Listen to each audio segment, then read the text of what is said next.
Okay, so hello and welcome to Under YZ. My name is Soham and today we are going to talk about Boruto Manga chapter 57 because finally we have the full spoilers and summary for this chapter courtesy of Organic Dinosaur on Twitter, and along with that we also have the very beautiful cover page for this chapter courtesy of Abdul Zoldik as well as Night Baron on Twitter, so please do give them a follow for more updates and stuff like that. But before that, if you're new here then please consider subscribing to the channel since I do weekly anime and manga related content along with a bunch of other stuff. With that being said, let's begin the video without any further ado. Now first of all, let's talk about the cover. This cover is definitely looking beautiful and I'm really enjoying the font here. Ada definitely looks a little bit different. She has some modifications which were not seen in the last chapter. I think these are some retouches which are applied here, but overall this is definitely a good cover. But the only thing which is kind of striking out here is definitely her butt. I mean, yeah, it's kinda looking out of the place, but it's fine. But even more than that, I'm a huge fan of the volume cover. This is far better in my opinion, and I'm really happy to look at this. Now, I have already discussed some parts of these spoilers and leaks, so you can definitely watch them for a more in-depth explanation as such, because in this video I'm going to briefly go over the events that are happening in this chapter, and my in-depth review as well as analysis will be coming out just after the official chapter releases. So in the meantime, here we can see that Code has finally visited Ada and he's trying to wake her up, but it is up to no avail, and Bug, the other guy from Boro's, hideout, is kind of freaked out by all of these things. He asks Code not to do something like that because according to him apparently, Code does not know the true strength about Ada and the true extent of her abilities, which is going to be a foreshadow for the things that are about to happen in this particular chapter. But Code is kind of taken aback by all of that and he can't believe for a fact that Ada is actually alive because Boro had disobeyed the direct orders of Jigen and he had kept her alive. And there's a whole conversation that takes place here where Code says that if he knew about Boro's treachery, then he would have probably reported it to Jigen. So this kind of a conversation takes place here, and I will talk about more of these things and the elaborate relationship that these characters shared in my full in-depth review for the chapter. But in the meantime, Code commands Bug to wake Ada up, but Bug is really nervous here at this moment and he's sweating profusely because he says that you'll never make her be able to obey you, and even if you try brute force, that is not going to help because she's just on another level. Once again, a foreshadow. But at this point, Code is kind of done with all of these things and he tries brute force anyway, and as such he uses his Wolverine-like claws to slash open the doors of Ada's spot. And after that, Ada finally emerges from the scene. And after that comes the 5 Kage summit, which is in the form of a Zoom meeting. This was quite hilarious when I read it for the first time, but yeah, apparently this meeting is taking place via the video monitors and stuff like that, which we saw in original Naruto as well. So that's kinda nice. The shinobis are also maintaining social distance apparently. But anyway, jokes apart, all the things are kind of revealed here. The entirety of Kara organization, how their hideouts work, and all the different dimension stuff is revealed here. Hell, even the Jubi and the God Tree are also mentioned here. But along with all of that comes the point of Amado, and is he actually trustworthy? Why is Naruto even trusting him? But after all of this, it is actually Gaara who says or asks Naruto that, are you actually willing to take down Boruto if the situation actually becomes the worst case scenario and Momoshiki actually takes over his body? Now at this very moment, to this particular question, Naruto replies that yes, he is indeed ready to take down his son if the necessity actually arises, if that is the worst case scenario. Now there's much more that is going on here than what actually meets the eye here, and I've talked about this particular thing in details in a separate video. I'm not going to expand upon the words of Naruto here because I've already talked about them in this particular video, because this is definitely going to become Hokage Naruto's biggest dilemma, wherein he has to choose his position as the Hokage or as a father. But after all of this, finally the conversation takes place between Amado and Naruto, and here Amado basically reveals that in order to take down Ishiki Otsutsuki, he had developed various different techniques, or he had tried various different techniques, and one such technique was actually the Byakugan suppressant drug. Because the Byakugan is directly linked to the Otsutsuki clan and it is kind of their dojutsu as such. Now here the Byakugan is definitely getting a lot of flack and it is getting a lot of weaknesses chapter by chapter.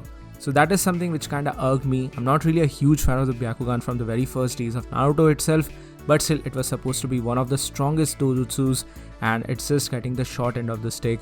And basically in this long ass conversation, Amado reveals here that he intends Boruto to take this particular drug because that is kind of going to suppress the development of Momoshiki Otsutsuki inside of his body.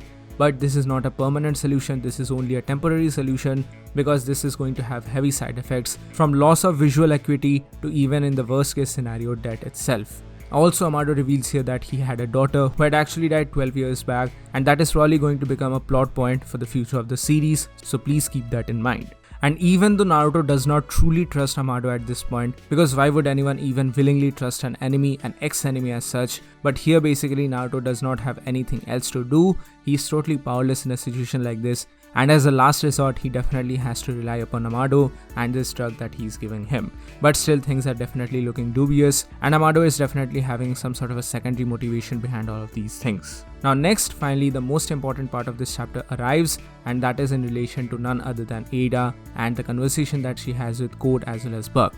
Now here there's a lot of things that is actually happening. I don't really want to cover them here in just a spoiler video because these kinds of discussions are more suited towards the actual review of the chapter, so be sure to stay tuned for all of that. But in the meantime, I'm just going to gloss over some of the things, some of the more fan service scenes, for example Ada actually having bad breath and how she's brushing here. This is kind of all a part of the fan service which is applied in this chapter. It's not technically bad, but I don't want to discuss these things in this particular video. But anyway, I'm kind of changing my opinions upon Ada because her character is looking better in my opinion from the last chapter in itself. Now here slowly in the conversation that these three characters are having, Ada's actual abilities are revealed here.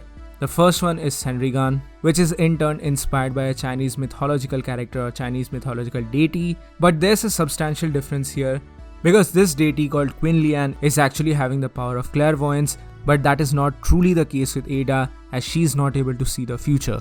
Her only ability here is to see the past as well as the present, that is basically the current timeline or current events. Now you are probably going to ask me that why is this even necessary? If she is not able to see the future, how is that even relevant for the story whatsoever? But there is definitely more to it. I'm going to talk about all of these things in my proper full review. This is definitely going to have much more of a link to Kawaki as well as Sarada, and I'm going to definitely talk about them properly in my full review.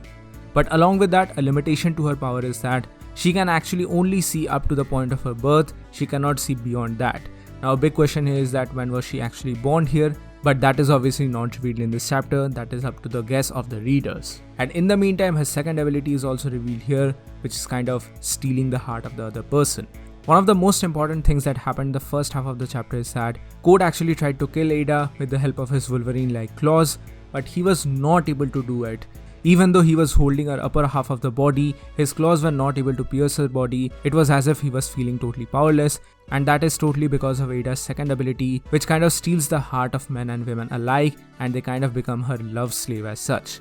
This is one of the major reasons why she actually hates Amado to the very core of her heart, because this ability actually makes her life very boring because she can never experience passionate love as such, because everyone whom she meets other than Otsutsuki clan and her siblings, each and every one of them, their hearts are captured by her because of her abilities. Now this is a very big hacks. I'm not going to enter into the power level debates because I don't think that this is necessarily related to the power levels as such. This is more along the lines of hacks abilities as such.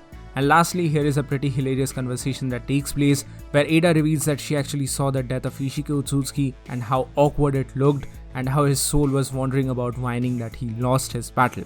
But in the meantime, Ada uses her abilities to answer to Code that you are here to ask me as to how you can remove your power limiter, isn't it? And Code says that yes, that is my sole objective here. But Ada here reveals that this is not going to be as easy as you are thinking, because this lock is implied by two particular things. Firstly, the iris scan of Amado, and that thing cannot be replicated by any simple transformation jutsus, because Amado's eyes were modified by scientific ninja tools, and that high level of scientific tools cannot be copied by any simple transformation.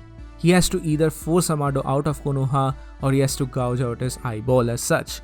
But the second one is even more tricky, and that is Amado has a keyword or a password as such which needs to be said here, but Ada actually does not know what that keyword actually is. And lastly, there's a very hilarious, or I'd say creepy conversation that takes place here in regards to how Boruto is going to become the Prince Charming of Ada, because he's actually on the path of becoming an Otsutsuki himself. And we have to remember here that the Otsutsuki clan cannot be influenced by the abilities of Ada as such. So once again, this is going to be a very huge plot point as such. There's a hilarious conversation that takes place about how both Kawaki and Boruto can be their Prince Charming, and this was definitely kinda creepy because even Bug says that it's as if I'm listening to the conversations of human traffickers. Finally, Ada says that there's a 5 Kage summit which is going on. She's clearly able to listen to everything that is happening over there, and at the end of all of the things, Ada and Code toast to their newfound friendship or their newfound partnership as such. So this is basically the ending of this chapter. I'm really looking forward to the actual official release as well, because obviously these are simply leaks and summaries, and I'm really interested to find out the actual panels as such. But overall, this was a very interesting chapter in my opinion, and I'm really eager for the future of this series as well. Along with that, I have a lot of different things that I want to talk about as well, so be sure to subscribe to the channel and stay tuned, because I'm going to upload a lot of videos in the upcoming days. So anyway, that's it for today guys. Thank you so much for watching. Please give this video a thumbs up if you like it, share it with your friends, and subscribe to the channel for more. Also, please do join the channel membership for some very cool perks and features. With that being said, this is ZoinDevYZ, and I'll see you soon in the next video.